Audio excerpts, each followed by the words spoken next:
अभिवादन स्वीकार कीजिए ब्रजेश मिश्रा का। और आप देखना शुरू कर चुके हैं द डिबेट।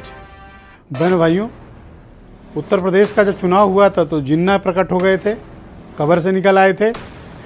और अब जब महाराष्ट्र की तरफ ये लड़ाई बढ़ रही है और पूरे देश में जब चुनाव होने जा रहा है, 400 साल बाद औरंगजेब कब्र से निकल आया है, औरंगजेब की एंट्री हो गई है। और ये एक बड़ी सियासी लड़ाई का महाराष्ट्र में भी मुद्दा बन रहा है, देश में भी इस मुद्दे की गूंज होने लगी है। क्या वाकई में देश में मुद्दों की कमी है या फिर जानबूझकर ऐसे मुद्दे उठाए जाते हैं? आज हमारी परिचर्चा का मुख्य केंद्र बिंदु यही है। बहन भाइयों, राजनीति में मुर्दे दफनाए नहीं जाते, उन्हें जिंदा रखा जाता है ताकि वक्त ज़रूरत पर और समय आने पर उसे निकाला जा सके। 400 साल बाद औरंगजेब की ज़रूरत आन पड़ी है राजनीतिक दलों को। 400 साल पहले दफनाया गया औरंगजेब अब निकाला जा रहा है। औरंगजेब की एंट्री हो चुकी है। कोल्हापुर में पिछले दिनों औरंगजेब के पोस्टर क्या लहराए गए, हिंसा फैल गई, दंगा हो गया, बवाल हो गया।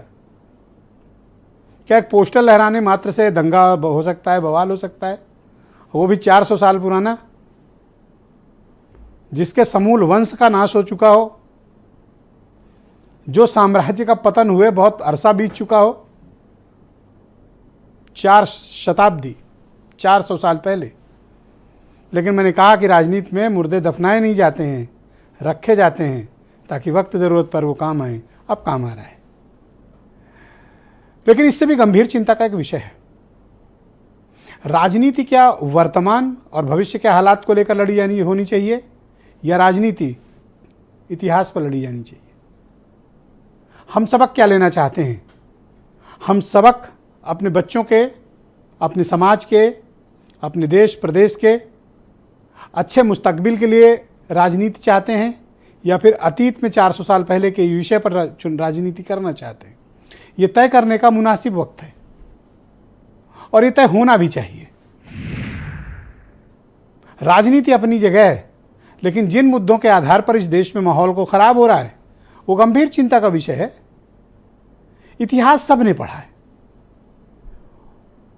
और असली इतिहास वो है जो मैं मानता हूं जो एनसीईआरटी में है, जो भारत सरकार की अधिकृत पुस्तक है इतिहास की।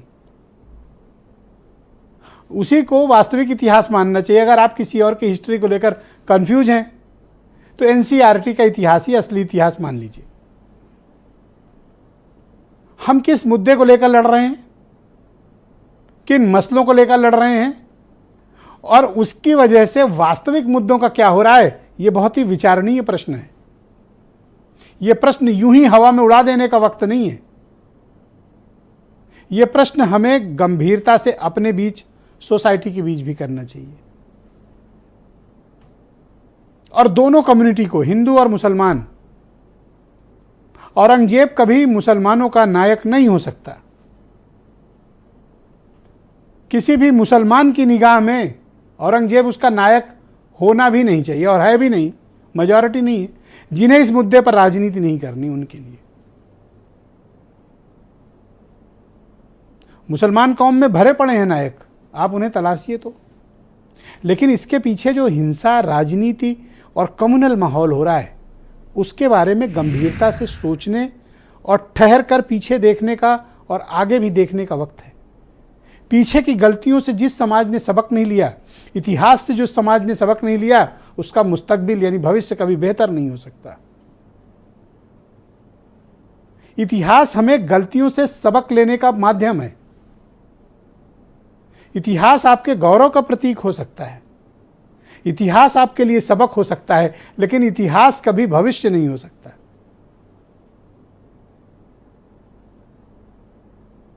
हम किस भविष्य की तरफ बढ़ना चाहते हैं यह हम खुद सोचें, विचार करें कि आज किन लोगों को औरंगजेब की जरूरत है। कौन लोग चाहते हैं कि औरंगजेब कब्र से निकले और राजनीति का मुद्दा बन जाए? क्या हमारे शिक्षा, बेरोजगारी, स्वास्थ्य, बिजली, पानी, सड़क, रोजगार, किसान, महिलाएं, कानून व्यवस्था, बेहतर इंफ्रास्ट्रक्चर, हर हाथ को रोजगार, मेरिट के आधार पर लोगों का चयन, ये मुद्दा है हमारे लिए या औरंगजेब मुद्दा है? बहनों भाइयों, 400 साल गुजर चुके हैं और हर बार चुनाव के पहले आपके समक्ष इस तरह के मुद्दे पेश किए जाते हैं। हम उस पर कैसे रिएक्ट करते हैं, ये हमारी समझदारी पर निर्भर करता है। क्या हम इतने नासमझ और नादान हैं कि राजनीतिक दलों के द्वारा फेंके गए एजेंडे को अपना एजेंडा मानकर उसको बैटन की तरह लेकर आगे बढ़ते हैं, या हमें वास्तविक मुद्दों पर स्टिक रहने का वक्त है? ये औरंगजेब क्या वाकई में मुद्दा है? और अगर है तो क्यों है? कौन था औरंगजेब और कौन थे मराठा? गौरवशाली इतिहास है इस देश में मराठाओं का। इकलौती कौम है इस देश की मराठा, जिसने अखंड भारत पर शासन किया था। कोई ऐसा राज्य नहीं बचा था देश भर में जहां मराठों ने चौथ न वसूली हो। मराठाओं का बड़ा अप्रतिम इतिहास इस देश में है, उस इतिहास को खत्म नहीं किया जा सकता। जैसे अंग्रेजों का इतिहास है इस देश में, पुर्तगालियों का इतिहास है इस देश में, मुगलों का भी इतिहास है, लोधियों का भी इतिहास है। बड़े लंबे वक्त तक ये देश गुलाम रहा है, आक्रमणकारियों के निशाने पर रहा है। आज़ादी तो आपको 47 में मिली है ना, उसके पहले आप गुलामी की जंजीरों में जकड़ी हुई कौम थे। तब कहाँ थे ये हिंदू और तब कहाँ थे ये मुसलमान, तब कहाँ थी ये ब्राह्मण सभा, क्षत्रिय सभा, कायस्थ सभा, ओबीसी मोर्चा? तब कहाँ था जब ये देश गुलाम था? इन सब बातों पर वक्त जाया करने के बजाय हमें अपने बेहतर भविष्य के बारे में सोचना है।